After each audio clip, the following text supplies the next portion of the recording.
नमस्कार, कृषि जागरण में आप सभी का स्वागत है। मैं हूं आपके साथ रूबी चक्रवर्ती और आज के क्विज कंपटीशन के सवाल के लिए हमारे साथ आखिर तक बने रहे। बढ़ेंगे हेडलाइंस की ओर। सीकर जिले के एक दिवसीय दौरे पर शामिल हुए केंद्रीय कृषि राज्य मंत्री कैलाश चौधरी। यूपी में रहने वालों के लिए अच्छी खबर, 16 देशों से मिले 7,12,000 करोड़ से ज्यादा के निवेश प्रस्ताव। हरियाणा की पहली महिला ड्रोन पायलट बनी निशा सोलंकी, किसानों को देगी ड्रोन उड़ाने की ट्रेनिंग।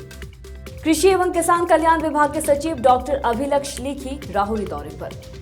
कोरोमंडल इंटरनेशनल लिमिटेड ने 30 दिसंबर को किसान दिवस मनाया। उत्तर प्रदेश के कृषि मंत्री सूर्य प्रताप शाही का बयान, कहा कृषि और किसान हमारी शान। हरियाणा के उप मुख्यमंत्री दुष्यंत चौटाला का बयान, फसल नुकसान का मुआवजा पाने के लिए किसान बैंक खातों को सत्यापित कराए। पुणे में भारत का सबसे बड़ा कृषि मेला किसान प्रदर्शनी का किया गया आयोजन। राजसमंद में फसल बीमा स्कूल का आयोजन, 500 से अधिक किसान रहे मौजूद। रेलवे ने आज 279 ट्रेनों को किया कैंसिल, 100 से ज्यादा उड़ानों पर भी असर।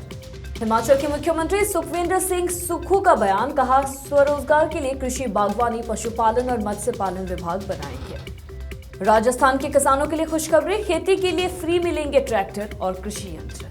बिहार में गोदाम निर्माण के लिए सरकार दे रही बम्पर सब्सिडी। आटा जल्द हो जाएगा सस्ता, केंद्र ने गेहूं की खुदरा कीमतों पर काबू पाने के लिए बनाया मेगा प्लान। दिल्ली में सर्दी से राहत नहीं, ठंडी हवाएं, शीतलहर, ठिठुरन से लोग बेहाल। बढ़ेंगे खबरों की ओर। केंद्रीय कृषि एवं किसान कल्याण राज्य मंत्री कैलाश चौधरी मंगलवार को सीकर जिले के दौरे पर रहे और इस दौरान केंद्रीय मंत्री कैलाश चौधरी ने जिले के खंडेला एवं लक्ष्मणगढ़ में प्रदेश कांग्रेस के कुशासन के विरुद्ध भाजपा की जनाक्रोश महासभा के द्वारा जनता की आवाज को बुलंद किया। जनसभा में उमड़े जन सैलाब को संबोधित करते हुए केंद्रीय कृषि राज्य मंत्री कैलाश चौधरी ने कहा कि प्रदेश की तानाशाही गहलोत सरकार के 4 साल शून्य विकास के चलते आज प्रदेश की जनता हर प्रकार से त्रस्त है। झूठे वादे एवं दिखावे बजट केवल कांग्रेस नेताओं की जेब तक ही सीमित रहे हैं। इसी परिस्थिति के विरुद्ध भाजपा की जनाक्रोश यात्रा जनता द्वारा मिल रहे हैं और अपार समर्थन से सफल हुई है, जो प्रदेश के जंगल राज वाली कांग्रेस को जल्द उखाड़ेगी। यूपी में आने वाले दिनों में 16 देश 7.12 लाख करोड़ का निवेश करेंगे और इससे अलग अलग क्षेत्र में नौकरियां जनरेट होगी, जिससे 7 लाख लोगों को जॉब्स मिलेगी।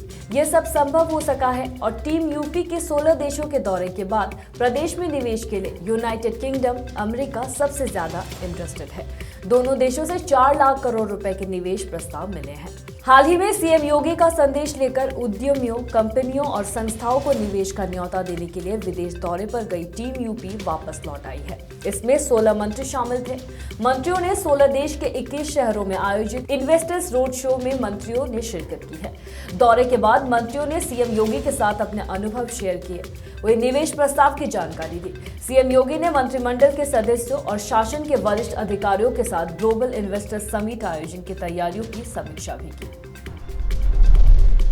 हरियाणा की बेटियां आज किसी भी क्षेत्र से पीछे नहीं है। ऐसा ही कुछ कर दिखाया है हरियाणा की प्रथम महिला ड्रोन पायलट निशा सोलंकी ने, जो महाराणा प्रताप बागवानी विश्वविद्यालय करनाल से जुड़कर किसानों को ड्रोन उड़ाने की ट्रेनिंग देने में अहम भूमिका निभाएगी। डीसीए से सर्टिफाइड कोर्स कर एग्रीकल्चर इंजीनियर डिग्री हासिल कर चुकी निशा सोलंकी प्रदेश की प्रथम महिला ड्रोन पायलट बन चुकी है। गत दिनों में निशा सोलंकी ने डीसीए से इंस्ट्रक्टर का कोर्स भी पूरा कर लिया है और जो बेटियों के लिए आदर्श बन चुकी है, क्योंकि उनको देखकर अन्य बेटियां भी इस क्षेत्र में करियर बनाने के लिए आगे आएंगी। ड्रोन पायलट निशा सोलंकी ने कहा कि खेती किसानी में महिलाओं का पुरुषों के बराबर महत्व होता है, लेकिन उनके महत्व को कम करके आंका जाता है। उन्होंने एग्रीकल्चर इंजीनियर किया है और उनकी सोच थी कि लीक से हटकर काम किया जाए, जिसके बारे में किसी ने सोचा ना हो। इसी सोच को अमली जामा पहनाते हुए ड्रोन पायलट बनने की सोची और मेहनत और लगन से उनका सपना पूरा हो गया।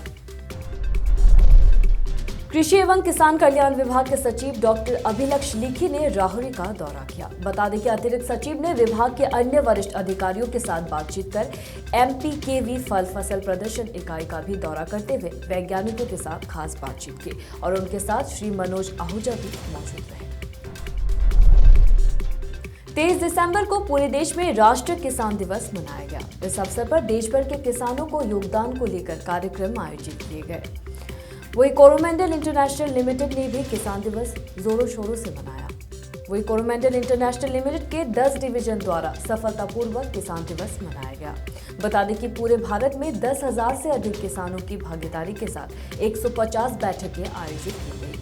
प्रधान कार्यालय की टीमों के साथ क्षेत्रीय टीमों ने कृषि रसायनों के सुरक्षित उपयोग के लिए अभियान का नेतृत्व किया। बैठकों में किसानों के साथ कृषि विभाग के अधिकारी, कीटनाशक विक्रेता भी शामिल हुए। कार्यक्रम पूरी तरह से किसानों और उनकी सुरक्षा और उनके कल्याण के लिए मनाया गया।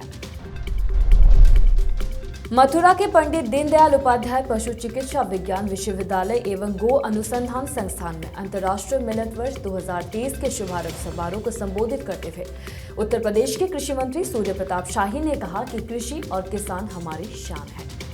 उन्होंने आगे कहा कि प्रदेश में किसानों को सस्ते और अच्छे बीज मुहैया कराने को 100 कंपनियां खड़ी की गई है, जिन्हें 60-60 लाख रुपए की मदद मुहैया कराई है। खाद्य तेलों में आत्मनिर्भरता के लिए सरसों के बीज की 5 लाख के निःशुल्क प्रदान की गई। वही मंगलवार को विश्वविद्यालय के पंडित दीनदयाल उपाध्याय सभागार में आयोजित समारोह के दौरान मुख्य अतिथि कृषि मंत्री ने कृषि शिक्षा क्षेत्र में नई शिक्षा नीति के महत्व को दर्शाते हुए बड़े बदलाव के संकेत दिए हैं। कहा कि इसका लाभ युवाओं के साथ कृषि क्षेत्र और किसानों को भविष्य में मिलेगा। कहा कि नई राष्ट्रीय शिक्षा नीति से देश के सभी नागरिकों को उच्च गुणवत्ता वाली शिक्षा प्रदान कर भारत को वैश्विक ज्ञान महाशक्ति के रूप में विकसित कर सक्षम है। उन्होंने प्राचीन भारत में मोटे अनाज में पोषक तत्व और उनका मानव स्वास्थ्य पर प्रभाव कर भी चर्चा की। हरियाणा के उप मुख्यमंत्री दुष्यंत चौटाला ने मंगलवार को किसानों से अपने बैंक खातों को मेरी फसल मेरा ब्यौरा पोर्टल पर सत्यापित कराने का आग्रह किया है, ताकि पात्र लोगों को जल्द से जल्द फसल क्षति का मुआवजा मिल सके। उन्होंने कहा कि उपायुक्तों को भी संबंधित विधायकों के साथ बैठकर विधानसभा क्षेत्रवार कोषागार में पड़ी मुआवजे की राशि की जानकारी देने के निर्देश दिए जाएंगे, ताकि विधायक किसानों से संपर्क कर उन्हें उनका बैंक खाता सत्यापित कराने में मदद कर पाए। चौटाला ने बेमौसम बारिश से फसल के नुकसान के मुआवजे के संबंध में विधानसभा में एक सदस्य द्वारा उठाए गए सवाल पर ये बात कही। मेरी फसल मेरा ब्यौरा पोर्टल में कृषि भूमि और फसलों से संबंधित विवरण है। चौटाला ने आगे कहा कि राज्य में कई जगहों पर 22 सितंबर के बाद भारी बारिश हुई और इसके परिणाम स्वरूप जल भराव के कारण खरीफ फसलों को नुकसान पहुंचा। भारत की सबसे बड़ी कृषि प्रदर्शनी किसान मेला 14 से 18 दिसंबर तक पुणे अंतर्राष्ट्रीय प्रदर्शनी और कन्वेंशन सेंटर मोशी में आयोजित की गई। ये प्रदर्शनी पुणे महानगर क्षेत्र विकास प्राधिकरण PMRDA द्वारा विकसित की गई है। आपको बता दें कि ये प्रदर्शनी 15 एकड़ में लगी, जो 400 से अधिक कंपनियों ने मेजबानी की। इस प्रदर्शनी में कृषि में नवीनतम उत्पादों और नवीन अवधारणाओं को प्रदर्शित किया गया। इस दौरान देश भर के किसान एवं एग्री स्टार्टअप इसमें शामिल हुए। बता दें कि देश से 1.5 लाख से अधिक किसान इस कार्यक्रम में शामिल हुए। इसी क्रम में किसान मेले की प्रदर्शनी में किसान एवं कृषि स्टार्टअप्स भी शामिल हुए। वही इस बीच ग्रोविट के sales and marketing manager Vikram Gaikar ने कृषि जागरण से बातचीत में क्या कुछ कहा है, वो हम आपको सुनाते हैं। अभी हमने रिसेंटली किसान मेला में पार्टिसिपेट किया था ग्रोविट, जिसमें हमें काफ़ी अच्छा रिस्पांस मिला। ग्रोविट की हमारी जो प्रोडक्ट है जो संरक्षित खेती से जुड़े हुए हैं, जिसमें mulch film, crop cover, fruit covers, agri thread, agri wire, ये सारी चीज़ें हम किसानों को एज ए पैकेज के तौर पे फ्रेंचाइजी के मॉडल के थ्रू प्रोवाइड करते हैं। किसान मेले में हमने अभी ये नोटिस किया कि फार्मर का जो इंक्वायरी या जो पूछताछ का जो प्रोडक्ट के बारे में भी, उसमें हमारे मेन जो प्राइमरी प्रोडक्ट हमारे रहे उसमें मल्चिंग के बारे में काफ़ी लोगों ने पूछा। मल्चिंग में हमने यूनिक कंसेप्ट उनको मार्केट में लाई है, जिसका पर्पज़ ये है कि जो फार्मर का जो उद्देश्य जो क्रॉप के लिए वो लगाएंगे उसका उनको फ़ायदा मिले। मल्चिंग में हमने ग्रोसरीज डेवलप किया और ग्रोसरीज के हिसाब से हम उन लोगों को हम प्रोवाइड करते हैं, जिसके ऊपर हम ऑफिशियल वारंटी हम लोगों को प्रोवाइड करते हैं, जैसे grow 3, grow 6, grow 9 up to grow 24, तो 24 मंथ्स के हिसाब से हम लोगों को प्रोवाइड करते हैं। उसके बाद हमारा जो दूसरा प्रोडक्ट है क्रॉप कवर, तो क्रॉप कवर के बारे में भी काफ़ी लोगों ने हमें यहाँ पे पूछा, उनको काफ़ी अच्छा लगा वो, और ओवरऑल ये काफ़ी अच्छा एक्सपीरियंस था। क्रॉप कवर के बाद हमारे जो बाकी के प्रोडक्ट है सेकेंडरी कैटेगरी में, जैसे एग्री थ्रेड है, एग्री वायर है, वो भी लोगों ने काफ़ी पूछा और उनको काफ़ी लोगों ने उसको लाइक भी किया। तो एग्री थ्रेड के बाद एग्री थ्रेड भी हम देते हैं। नर्सरी से जुड़े कुछ प्रोडक्ट है हमारे, बीड मैट, इंसेक्ट नेट, ये सारी चीज़ें हम लोगों को प्रोवाइड करते हैं। फार्मर को जो हमारा सप्लाई जाता है वो फ्रेंचाइजी मॉडल के थ्रू हम सप्लाई करते हैं। अभी हमारा प्रेजेंस ग्रोविट इंडिया की मैं बात करूँ तो 4 स्टेट में हम काफ़ी एग्रेसिवली काम करते हैं, जिसमें महाराष्ट्र है, गुजरात है, मध्य प्रदेश है और कर्नाटका है। महाराष्ट्र में ओवरऑल हमारा काफ़ी जगह पे जो टोटल डिस्ट्रिक्ट 4-5 रीजन में वहाँ पे हमारा प्रेजेंस हो चुका है। जैसे मैंने बोला अभी फ्रेंचाइजी के थ्रू हम लोगों को सप्लाई करते हैं और मेन हमारे प्रोडक्ट जो जाते हैं मल्च ट्रिम और क्रॉप कवर्स, ये हमारे टोटल प्रोडक्ट्स हैं। किसानों को फसल बीमा योजना एवं उन्नत कृषि की विधियों से अवगत कराने के लिए राजसमंद में जिला स्तरीय फसल बीमा विद्यालय का आयोजन किया गया है। प्रधानमंत्री फसल बीमा योजना के तहत आदर्श सांसद ग्राम कसोल में 1 दिवसीय जिला स्तरीय किसान पाठशाला का आयोजन किया गया, जिसमें 500 से अधिक किसानों ने भाग लिया। कार्यक्रम में जिला प्रमुख रत्न देवी जाट ने किसानों से अपील की कि वे विभागीय योजनाओं को अपनाकर उन्नत कृषि तकनीकों का लाभ उठाकर अपनी आजीविका में वृद्धि करें और अपने जीवन स्तर में सुधार करें। साथ ही SBI जनरल इंश्योरेंस कंपनी के उत्तर भारत प्रबंधक परमानंद शर्मा और जिला समन्वयक धर्मेंद्र कुमार ने किसानों को फसल बीमा योजना की विस्तृत जानकारी दी और अपनी फसल का बीमा अनिवार्य रूप से कराने के लिए जागरूक किया। उत्तर भारत के कई राज्यों में कोहरे के कारण रेल एवं हवाई यातायात पर असर पड़ा है। दृश्यता कमजोर होने से रेलवे ने आज 279 ट्रेनें निरस्त कर दी है, जबकि 100 से ज्यादा उड़ानें लेट होने की खबर है। दिल्ली, NCR, उत्तराखंड, यूपी, बिहार, हरियाणा, पंजाब, राजस्थान में इन दिनों शीतलहर चल रही है। तापमान तेजी से लुढ़क गया है और घना कोहरा छाया हुआ है। घने कोहरे के कारण मंगलवार को राजधानी दिल्ली में कई जगहों पर दृश्यता 50 मीटर तक रह गई। इससे दिल्ली आने जाने वाली 15 ट्रेनें देर से चली, जबकि 2 के टाइम में बदलाव करना पड़ा। दिल्ली के इंदिरा गांधी अंतर्राष्ट्रीय हवाई अड्डे पर कोहरे और कम दृश्यता के कारण करीब 100 उड़ानों पर असर पड़ा। 2 विमानों को जयपुर भेजा गया। हवाई अड्डा अधिकारियों के अनुसार मंगलवार तड़के स्पाइसजेट और इंडिगो की 2 उड़ानों को जयपुर भेजा गया। इस सीजन में पहली बार उड़ानों को डाइवर्ट करना पड़ा, लेकिन न्यूनतम तापमान में मामूली वृद्धि, हवा के मंद पड़ने और चटक धूप के चलते राजधानी वासियों और आसपास के इलाकों में रहने वालों को भीषण सर्दी की कुछ राहत मिली है। न्यूनतम तापमान सामान्य से 1 डिग्री कम 5.6 डिग्री सेल्सियस दर्ज किया गया। हिमाचल प्रदेश में स्वरोजगार के लिए कृषि, बागवानी, पशुपालन और मत्स्य पालन विभाग साझा योजनाएं बनाकर काम करेंगे। वहीं मुख्यमंत्री सुखविंदर सिंह सुक्खू ने सोमवार को चारों विभाग के सचिवों की बैठक में निर्देश दिए ताकि किसानों और बागवानों की आय दोगुनी किया जा सके। मुख्यमंत्री ने अधिकारियों से कहा है कि किसानों, बागवानों, पशुपालकों और मत्स्य पालकों के लिए ये सभी विभाग संयुक्त योजनाएं तैयार करके सरकार के पास लाई जाए। सरकार संयुक्त योजनाओं का ज्यादा से ज्यादा लाभ लोगों तक पहुंचाना चाहती है। इन व्यवसायों से किसान और बागवान भी लाभ उठाते हैं। इस कारण पशुपालक और मत्स्य पालक बागवानी और कृषि योजनाओं का लाभ भी उठाते हैं। कृषि उपकरणों में ट्रैक्टर का अपना महत्वपूर्ण स्थान है। खेत की जुताई से लेकर फसल को मंडी तक ले जाने तक के कार्यों में ट्रैक्टर अपनी भूमिका निभाता है। इस बात को ध्यान में रखते हुए राजस्थान सरकार ने खासकर छोटे और सीमांत जो महंगे कृषि यंत्र नहीं खरीद सकते हैं, उनके लिए निःशुल्क ट्रैक्टर एवं कृषि यंत्र योजना, किसान ट्रैक्टर योजना के तहत किसानों को बहुत ही कम किराए पर ट्रैक्टर उपलब्ध कराया जाता है। इस योजना के तहत किसान बुकिंग करके खेती के कार्य के लिए ट्रैक्टर किराए पर लेकर अपना कार्य पूरा कर सकते हैं। ट्रैक्टर की बुकिंग मोबाइल से SMS भेजकर की जा सकती है। बुकिंग के बाद आपको खेत पर ही कृषि कार्य के लिए ट्रैक्टर उपलब्ध कराया जाता है। बिहार में गोदाम निर्माण के लिए राज्य सरकार के कृषि विभाग के तहत चल रही योजना अन्न भंडारण स्कीम के तहत 200 MT का गोदाम किसान अपनी निजी भूमि पर बना सकते हैं। गोदाम निर्माण पर किसानों को 50% का सब्सिडी मिलता है, लेकिन कृषि विभाग की सेल कार्य सिस्टम की वजह से सरकार की स्कीम आगे नहीं बढ़ पाई है। जानकारी के मुताबिक साल 2020 और 21 में किसानों के आवेदन को गोदाम निर्माण के लिए आवेदन दिया गया था, जबकि 21 और 22 में 3 किसानों ने एप्लीकेशन दिया था, जिसमें एक आवेदन को निरस्त किया गया।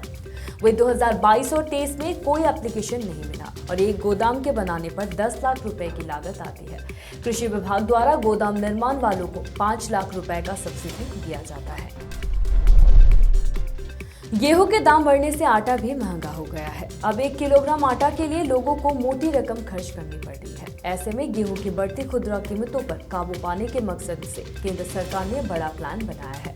सूत्रों के मुताबिक केंद्र ने खुली बाजार बिक्री योजना के तहत आटा मिलों जैसे थोक उपभोक्ताओं के लिए एफसीआई के भंडार से अगले साल 50 से 20 लाख टन गेहूं निकालने पर विचार कर रही है। उपभोक्ता मामलों के मंत्रालय के आंकड़ों के अनुसार 27 दिसंबर को गेहूं का औसत खुदरा मूल्य 32.25 रुपए प्रति किलोग्राम था, जो एक साल पहले की अवधि में 28.53 रुपए प्रति किलोग्राम से अधिक है। वही गेहूं के आटे की कीमत भी एक साल पहले के 31.74 रुपए प्रति किलो की तुलना में 37.25 रुपए प्रति किलोग्राम पर बनी रही। वही सरकार समय समय पर थोक उपभोक्ताओं और निजी व्यापारियों के खुले बाजार में पूर्व निर्धारित कीमतों पर खाद्यान्न, विशेष रूप से गेहूं और चावल बेचने के लिए सरकारी उपक्रम भारतीय खाद्य निगम को अनुमति देती है। राष्ट्रीय राजधानी दिल्ली और आसपास के इलाकों में आज सुबह से धूप खिली हुई है, जिससे कोहरे से हल्की राहत मिली। लेकिन इस दौरान ठंडी हवाओं ने ठिठुरन बरकरार रखी है। देश में मौसम का मिजाज दिन पर दिन कहर ढा रहा है और फिलहाल इससे लोगों को राहत मिलने के कोई आसार नजर नहीं आ रहे हैं। राजधानी दिल्ली, एनसीआर सहित देश के तमाम राज्यों में भीषण शीतलहर के साथ ठंडी हवाओं का प्रकोप जारी है। राजधानी दिल्ली और एनसीआर के कई इलाकों में आज सुबह से मौसम साफ है। इस दौरान कोहरे की चादर नजर नहीं आई और धूप खिली रही, लेकिन इससे ठंड में कोई कमी नहीं आई है। दिल्ली में आज भी ठंड से लोग ठिठुरे हुए हैं।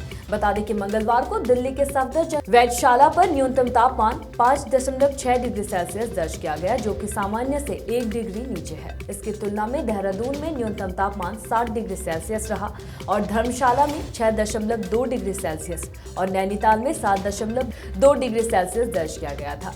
आज बुधवार को दिल्ली के न्यूनतम तापमान में थोड़ी बढ़ोतरी हो सकती है और ये 7 डिग्री दर्ज किए जाने की संभावना है। मौसम विभाग की माने तो नए साल के शुरुआती दिनों तक ऐसे ही मौसम बना रहेगा। मौसम विभाग ने घने कोहरे को लेकर अगले 5 दिनों के लिए कई राज्यों में अलर्ट जारी किया है। इसके मद्देनजर अगले 5 दिनों तक दिल्ली, हरियाणा, पंजाब, राजस्थान और उत्तर प्रदेश के कई हिस्सों में घने कोहरे का अलर्ट जारी है। और आज एफटीवी ऑर्गेनिक के क्विज कंपटीशन में आपके लिए सवाल है कि भारत में चावल का सबसे बड़ा उत्पादक राज्य कौन सा है? और आपके ऑप्शंस हैं नंबर 1 पश्चिम Bengal, number 2 Uttar Pradesh, number 3 Jharkhand, number 4 Bihar. तो देर किस बात की है, फटाफट से मैं इसका जवाब कमेंट करके जरूर बताएं और जीते एफटीवी ऑर्गेनिक के डिस्काउंट कूपन और ढेरों इनाम। फिलहाल कृषि जागरण में मेरे साथ इतना ही। खबरों का सिलसिला जारी रहेगा। देखते रहिए कृषि जागरण। धन्यवाद।